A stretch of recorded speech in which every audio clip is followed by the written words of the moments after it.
سنتوں سے وہ پیار نہیں ہے، سنتوں سے زبانی پیار ہے اور بدعتوں پر عمل ہے۔ ابھی 2-4 دن پہلے جو کچھ دھما چوکڑی مچائی گئی ہے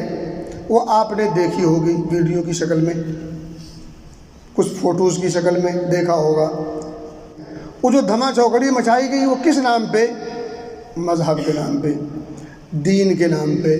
اسلام کے نام پر، اجر و ثواب کی امید کے ساتھ، اللہ کو راضی کرنے کی نیت کے ساتھ۔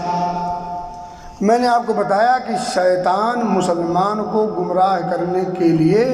کسی غیر مسلم کے روپ میں آ کر کے، کسی غیر مذہبی اعمال کو سامنے رکھ کر کے آپ کو گمراہ نہیں کر سکتا، لیکن جب وہ کسی مذہب کے روپ میں آئے، کرتا پاجامہ اور ٹوپی اور داڑھی رکھ کر کے اگر وہ آئے اور پھر اس پر کوئی ایسا لیبل ہو، کہیں اس میں قرآن پڑھا جا رہا ہو، کہیں اس میں نماز کی شکل میں ہو، کہیں روزے کی شکل میں ہو، کہیں اور ہو،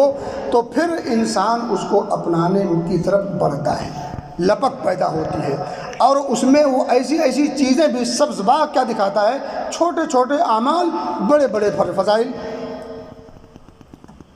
ایک انسان جو عمل کر کے تھک جائے، شاید وہ حصہ نہ حاصل کر پائے، وہ فضیلت اور وہ اجر و ثواب، وہ نیکی نہ پائے جو ان بدعتوں اور خرافات میں بتائے جاتے ہیں اور بیان کیے جاتے ہیں اور ہم اور آپ سنتے ہیں۔ تو یہ سب ایک مذہبی کارڈ ہے،